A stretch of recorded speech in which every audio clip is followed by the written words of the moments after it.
los pocos días de llegar a La Habana, que llegamos el 8 de septiembre. Eso dio lugar a que se corrieron muchos rumores en aquella época. Les voy a empujar un pequeño versículo. Otras tierras del mundo reclaman el concurso de mis modestos esfuerzos. Pero el hombre Me recuerdo en esta hora de muchas es cosas. un niño laborioso y estúpido que ha convertido el trabajo en una sudorosa jornada.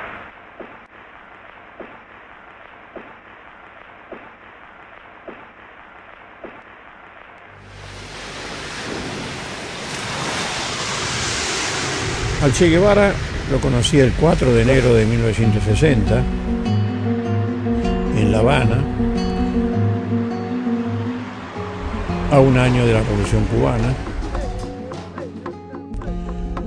Para ese aniversario fuimos invitados por el gobierno de Cuba.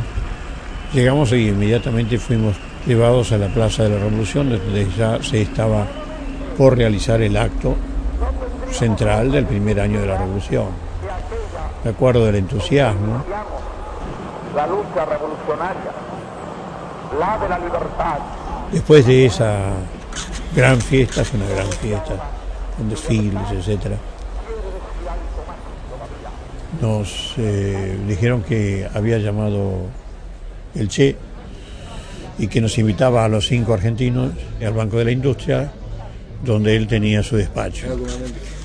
Llegamos, tenía algo de romántico en su mirada, un hermoso rostro tenía, y en sí toda su personalidad. Nos quiso hablar cómo había que hacer la revolución en la Argentina. Bueno, en síntesis, él nos dijo que la revolución en Argentina la tenían que hacer, empezar 50 jóvenes revolucionarios que tenían que ir a las sierras de Córdoba y quedar allí 6 meses, que nadie los descubriera, aprender a cómo debían alimentarse, aprender cómo debían armarse. Y entonces me acuerdo de su frase, y a los 6 meses ya bajan y toman un pequeño pueblito. Y entonces, mientras 4 compañeros van y asaltan la comisaría y se llevan las armas y las mantienen en custodia, el resto van a la plaza y allí habla uno de ellos y habla sobre lo que tiene que ser la revolución latinoamericana. Y entonces ya vuelven a su lugar de origen, a la sierra donde están. Y es el momento, me acuerdo del término, que ya los diarios burgueses van a dar su título principal, Guerrilleros en Córdoba. Y entonces llega el momento que en la Juventud Revolucionaria Argentina, de todos los lugares, empieza a marchar hacia Córdoba. Y entonces ya son 70, y ya son 100 y 150.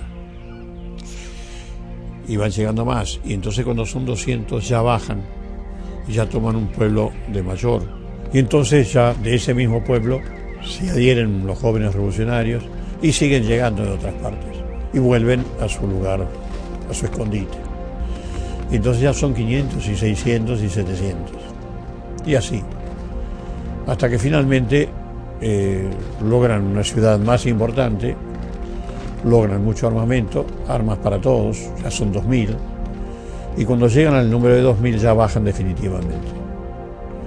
Y es el momento que la clase trabajadora argentina revolucionaria se entera, y entonces hace un paro general en todo el país, paraliza todo el país. Y los compañeros guerrilleros toman los ómnibus y toman los camiones, etcétera, y se embarcan rumbo a Buenos Aires. Y en todo el transcurso del viaje, desde las sierras cordobesas hasta Buenos Aires, sale la gente de las ciudades a saludarlos, porque las radios ya están hablando de eso. Bueno, llegan a la ciudad y se dirigen a la Plaza de Mayo, toman la Casa de Gobierno y se hace la revolución en la Argentina.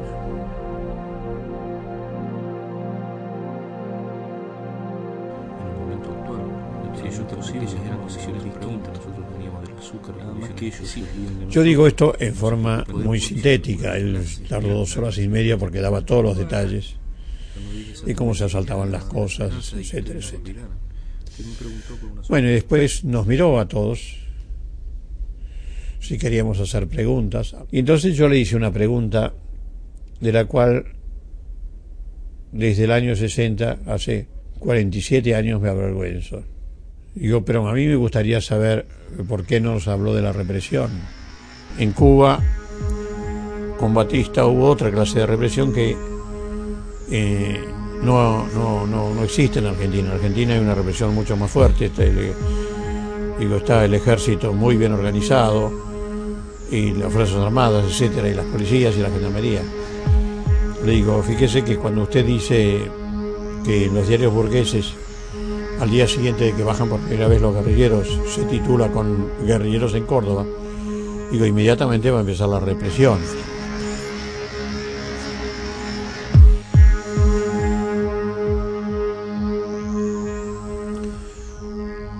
Y el Che me miró con una infinita tristeza. Tardó 2 minutos en su silencio y me contestó solamente con 3 palabras. Me dijo, son todos mercenarios. Y los demás miembros de la delegación argentina me miraron como diciendo, claro, son todos mercenarios, tonto, no te das cuenta. Desgraciadamente, la historia me dio la razón, porque justamente ese plan lo va a hacer él en Bolivia. Va a ir con un grupo sin medir que iba a estar allí también. En último caso, los norteamericanos iban a mandar todo el poder después de la experiencia de Cuba. Pero bueno, lo que me arrepiento es de cómo yo a un rebelde, soñador, a un hombre que había hecho la revolución, le puedo haber hecho esa pregunta, empezar a pensar en los impedimentos. Tal vez, no sé, yo no hice ninguna revolución, pero me puedo imaginar que tal vez para hacer una revolución no hay que comenzar a pensar en los impedimentos, sino hacerla. Además, nunca se me hubiera ocurrido que me respondiera con 3 palabras solamente, son todos mercenarios. Una contestación sabia y justa para él que había hecho una revolución.